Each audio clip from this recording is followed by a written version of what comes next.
Steve, Steph actually just acknowledged that he gets nervous when he needs 2 free throws late in a game like that, and so he smiles and mentally enjoys the moment and just tries to relax.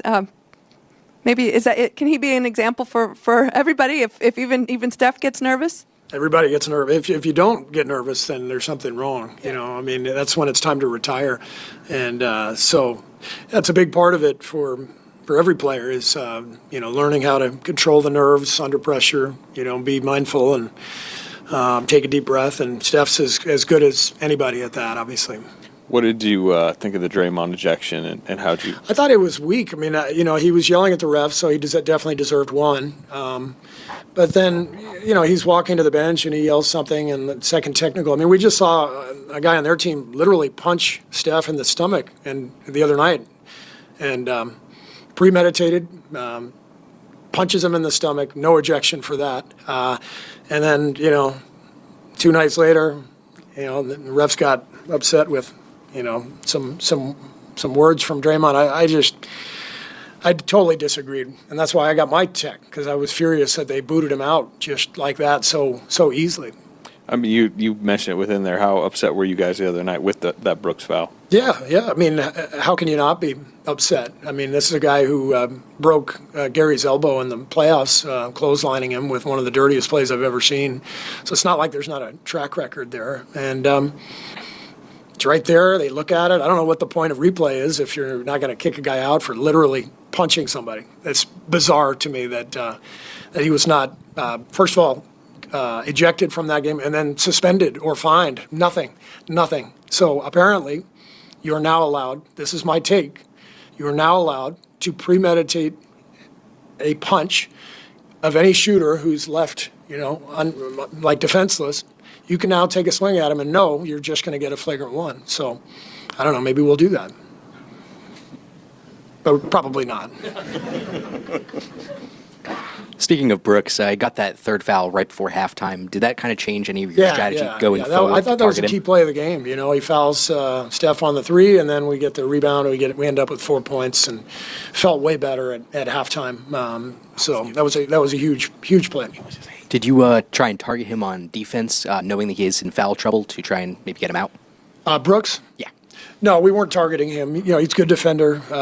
We were trying to spread the floor, get their fives, and pick and roll. And I thought Iguodaro did a really good job of staying in front. Steph made a couple tough shots over him, but they're a tough team. I have a lot of respect for Phoenix for the way they're competing this year. Jordan is doing a great job with them, and Brooks is a guy who. He gets under your skin, but he's a really good player, and he brings an attitude, to a team. And so I'm very impressed with what they're doing. Steve, just to follow up real quickly, did you guys talk to anybody at the league office about the Brooks foul the other night? Yeah. What was the explanation? No comment. Yeah, that's private. Yeah. Specific to Draymond, when he leaves the game, what do you think changes the most offensively when he's not on the floor? What changes the most? Well, we spread the floor a little bit, with QP when he's at the 5 and, Jimmy's at the 4. So we start isolating more with Jimmy. And, we missed Draymond's, pick and roll game with Steph, the dribble handoff, all the stuff that they do. So it changes the game. But we've adapted pretty well this year. When Dre has missed games, our guys have settled in and done some good things offensively.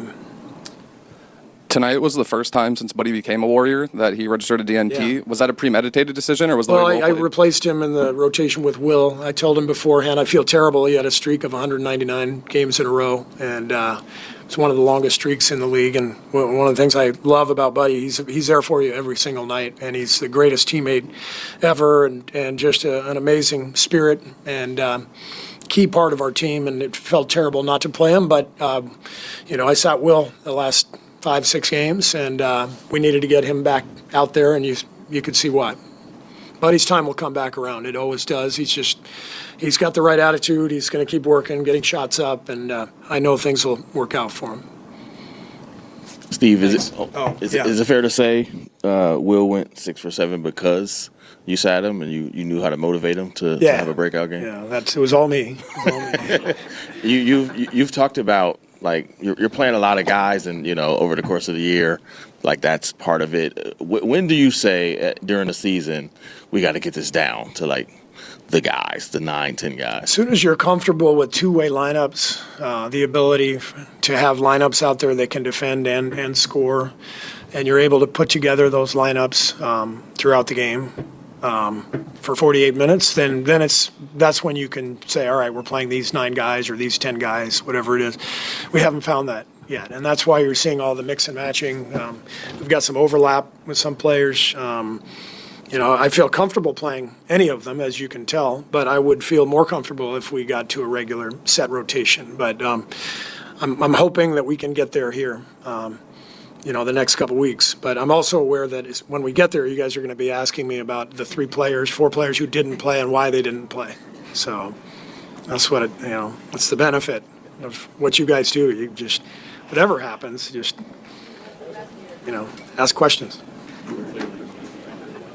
That's right. That's right.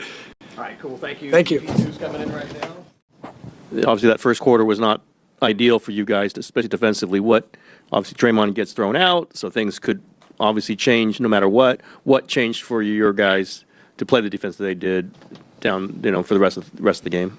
Yeah, the game settled down for us, after the first quarter. I mean, they came out, lights out, shooting. We made a few mistakes and gave them, some open looks, and then we buckled down defensively. The middle quarters were fantastic defense, and then they broke free a little bit at the end, but we were able to hold them off. Steve, you talked a lot this year about the importance of crashing, about being active on the boards. The bench had 12 offensive rebounds alone, and I think it was a team 26 second-chance points. Do you feel like you guys have really made progress or improvement in that aspect of the game? We have, yeah. The last few weeks we've made good progress in terms of, getting our offensive rebounds going, the crashing, which helps the transition defense, and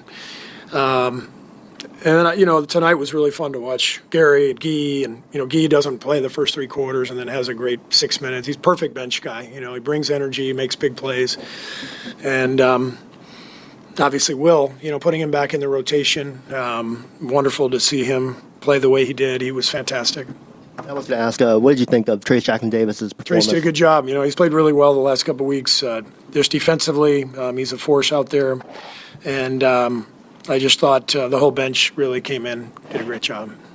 Steve, obviously at this stage, any win feels good, but winning a clutch game, is that a little bit more satisfying because you guys have struggled in those games? Yeah, for sure. We've lost a bunch of close games. Some of them, the breaks haven't gone our way. The other night, the air ball from Brooks goes off the side of the backboard, and tough call. And the one in Philly, same thing, air ball, last shot, offensive rebound. So we've had some bad luck, but we know we have to execute better down the stretch too. Tonight we didn't execute well, especially defensively. We gave up some open looks, and the 3-point play by Book, with about a minute to go, is we can't do that. We can't have a full court press on and let them break free and go right to the rim. So we have a lot to look at and learn from.